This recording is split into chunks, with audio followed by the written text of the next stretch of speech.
What a win! इस जीत के बाद मेरे पास तो कोई शब्द बचे ही नहीं है। क्या ही जीत हासिल करी हमने। इस सीरीज में तो इंडिया को कहीं पर फेवरेट देखा ही नहीं जा रहा था, due to many obvious reason. चाहे वो विराट कोहली और रोहित शर्मा का टीम में ना होना हो या फिर इंडियन फैन और मीडिया का इसमें इंटरेस्ट ना दिखाना। क्योंकि 7 जून 2025 को जब इंडियन टीम इंग्लैंड में लैंड हुई थी, ना ही वहां पर फैंस का क्राउड था और ना ही कोई मीडिया कवरेज। ऐसा पहली बार हुआ था जब इंडियन टेस्ट टीम के अराइवल पे 0 क्राउड मौजूद था और इसी खामोशी में शुरू हुआ एक नया एरा, एक नए कप्तान के साथ, mister Shubman Gill. And fans और मीडिया का इंटरेस्ट ना दिखाने की वजह से हर जगह बस यही स्पेकुलेशन हो रही थी, क्या ये टीम इस टूर में कुछ कर भी पाएगी या फिर ये इंग्लैंड के बेसबॉल से बुरी तरीके से हार जाएगी। सोशल मीडिया पर ट्रोल्स खत्म नहीं हो रहे थे एंड मेजॉरिटी इंडियन फैंस के तो ओपिनियन क्लियर थे, इस टूर पे इंडिया कुछ नहीं करेगी और बेसबॉल इस सीरीज को डोमिनेट करेगा और शायद इंडिया एक मैच भी ना जीत पाए। Literally 0 support until that day जब आता है पहला टेस्ट। ग्राउंड था हेडिंगली का, डेट थी 20 जून 2025। इस इंडियन टीम से सभी की एक्सपेक्टेशन 0 थी और सपोर्ट के नाम पर थी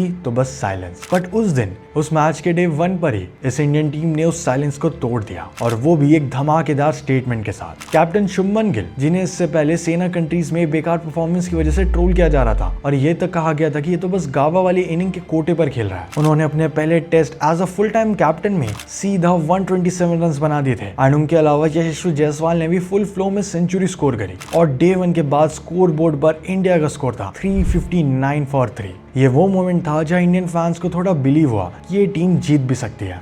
लेकिन ये तो बस शुरुआत थी, क्योंकि इस टेस्ट मैच में इंडिया के 4 प्लेयर्स ने 5 सेंचुरीज बना दी। Shubman Gill, Yashasvi Jaiswal, KL Rahul and of course Rishabh Pant with his twin 100। This match was a complete batting master class by Indian team, जिसमें सब कुछ था, flair, technique, intent, literally the best. पर जब डे 5 आया या कहिए कि 4th इनिंग्स आई तो सब कुछ उल्टा हो गया। इंग्लैंड की टीम ने एक जॉ ड्रॉपिंग चेस किया by chasing the massive target of 371 runs और इस मैच को 5 विकेट से जीत भी लिया। इस मैच में बेसबॉल पूरे पावर में था। रूट ने एंकर किया, डकेट, क्रॉली, स्टॉक्स ने स्कोर किया और इंडियन टीम बस देखते ही रह गई। जिन ट्रोल्स ने 3-4 दिन चुप रहकर होप देखी थी वो फिर से एक्टिव हो गए थे। मीम पेजेस पर फिर से वही शुरू हो गया, Gill shouldn't be the captain. पर जब हर जगह डाउट था, एक साइलेंट स्पार्क अभी भी जल रही थी। वो स्पार्क थी इस नए इंडियन स्क्वाड में, जो मीम्स के बीच में खुद को प्रूव करने निकली थी। और ये सिर्फ शुरुआत थी, क्योंकि उसके बाद अगले ही मैच में इंडिया ने काफी अच्छा कमबैक किया। दिन था 2 जुलाई 2025। एजबास्टन के ग्राउंड में सेकंड टेस्ट मैच खेला जा रहा था और यही वो मोमेंट था जहां से पूरा इंग्लैंड हिल गया।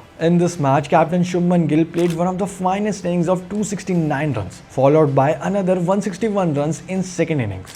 Literally masterclass, breaking so many records in just one single game. On the other hand, यशस्वी जायसवाल, जडेजा, पंत, राहुल के सपोर्टिव कंट्रीब्यूशन से इंडियन टीम ने फर्स्ट इनिंग में 587 रन का एक मैसिव स्कोर बनाया और फिर सेकेंड इनिंग में 427 फॉर 6 के स्कोर पर डिक्लेयर कर दिया। और इसके जवाब में इंग्लैंड की टीम फर्स्ट इनिंग में 407 पर कोलैप्स कर गई और फिर सेकेंड इनिंग में 271 रन ही बना पाई।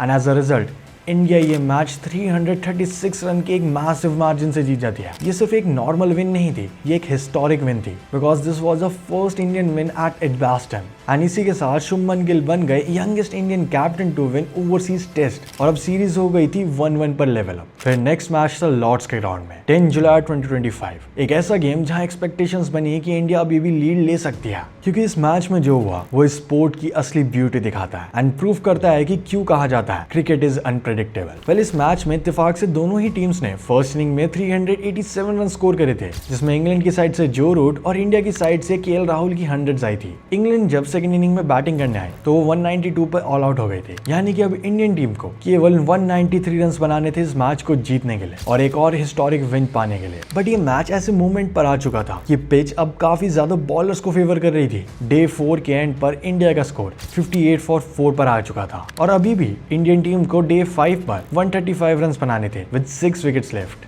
बाय द वे, आप में से 86% ने तो अब तक सब्सक्राइब भी नहीं किया। चैनल को सब्सक्राइब कीजिए जिससे हम और ऐसे अच्छा कंटेंट आपके लिए ला पाए। अब अगर हम उस मैच की बात करें तो मैच काफी ज्यादा इंटेंस चल रहा था। It was really a nail biting match और इसका बिग क्रेडिट जाता है रविंद्र जडेजा को and as I should say sir Ravindra Jadeja को, जिन्होंने इस मैच में प्रॉपर एंकर का काम किया और एंड तक टिके रहे और साथ में बाकी टेलेंडर्स ने भी हेल्प करी। But I feel very bad for Siraj है, क्योंकि वो एक बैड लक की वजह से आउट हो गए एंड इंडिया वो मैच हार गया केवल 22 रन से। But still Indian team did their best इस मैच के बाद वापस से वो हेट और ट्रोल का कल्चर शुरू हो गया था। माइकल वॉ जैसे लोग कह रहे थे कि England will win bye 4-1 and India के टॉक्सिक फैंस गिल के ऊपर फिर से चिढ़ गए थे by calling him fat track bully. But फिर भी इंडियन टीम हार कहाँ मानने वाली थी। बट आई वुड से कि एक ऐसा मोमेंट था जहां से सीरीज एक्चुअल वे में बदलने वाली थी। इंडियन टीम रेडी हो चुकी थी 4 टेस्ट मैच के लिए। बट इस मैच में एक बहुत अजीब चीज हुई और वो था दोनों ही टीम्स के कुछ प्लेयर्स इंजर्ड हो गए। इंडियन टीम की साइड से ऋषभ पंत और इंग्लैंड की साइड से कैप्टन बेन स्टोक्स।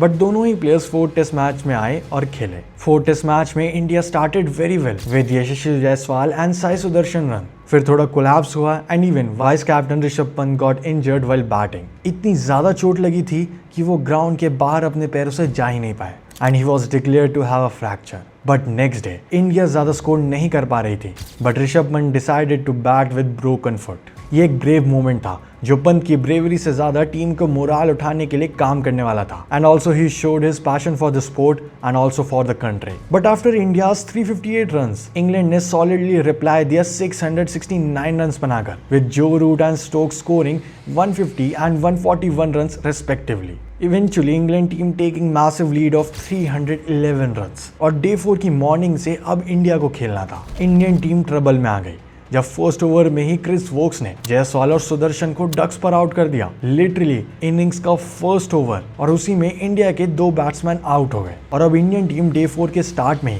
बैकफुट पर आ चुकी थी और सामने था एक बहुत बड़ा खतरा, 1 इनिंग्स डिफीट। लेकिन केएल राहुल और शुभमन गिल के इरादे कुछ और थे। उन्होंने इस पोजीशन को काफी केयरफुली संभाला और उस टफ पिच पर 174 रन्स की नॉट आउट पार्टनरशिप बनाई और इसी के साथ उन्होंने एंड किया डे 4 को। एंड लिटरली जो लोग पहले हेट और ट्रोल कर रहे थे अब वो इन्हें रिस्पेक्ट देने में लगे हुए थे। फिर आता है डे 5 जिसमें लिटरली हिस्ट्री बन गई। ऑल्दो उस डे के फर्स्ट सेशन में स्टोक्स फिर से क्लच करते हुए केएल राहुल का विकेट ले जाते हैं और उस टाइम पर स्कोर था 188 फॉर 3 एंड अभी भी 123 रन्स की लीड बाकी थी जिसको कवर अप करना था अभी भी। Like imagine it's the day 5 of a test match and अभी तक थर्ड इनिंग भी खत्म नहीं हुई है एंड यहीं से समझ आ गया था कि इंडियन टीम प्रॉपर्ली ड्रॉ के लिए खेलने वाली है और वो बैटिंग तो पूरे मजे से करेगी। केएल राहुल के बाद आते हैं वॉशिंगटन सुंदर बैटिंग करने, लेकिन गिल सेंचुरी बनाने के बाद आउट हो जाते हैं जो कि थी उस दिन की पहली सेंचुरी। फिर आते हैं रविंद्र जडेजा और वॉशिंगटन सुंदर और रविंद्र जडेजा दोनों लेफ्ट हैंडेड बैट्समैन का डुओ ऐसा चलता है कि दोनों ही बैट्समैन सेंचुरी बना देते हैं और इंडियन टीम उस मैच को ड्रॉ करवाने में कामयाब रहती है और साथ में 3 सेंचुरीज के साथ। जहां पे ऑब्वियसली केएल राहुल थोड़ा बैड लक के शिकार रहे बट जहां पर शुरुआत में ही 2 डक्स आ गए थे उसके बाद इनकी century literally cherry on the cake थी। ऑल्दो इस मैच में काफी फन मोमेंट भी हुआ। यस मेरे लिए वो काफी फनी था क्योंकि जब इन दोनों ही बैट्समैन ने श्योर किया कि इंडिया इनिंग से नहीं हारने वाले तो उस टाइम पर जब लास्ट का एक हार बचा हुआ था तो इंग्लैंड के कैप्टन बेन स्टोक्स ड्रॉ कराने के लिए हैंडशेक करने आए रविंद्र जडेजा के साथ बट जडेजा ने डिनाई कर दिया एंड उनके बीच थोड़ा ट्रोल वगैरह भी हुआ। बट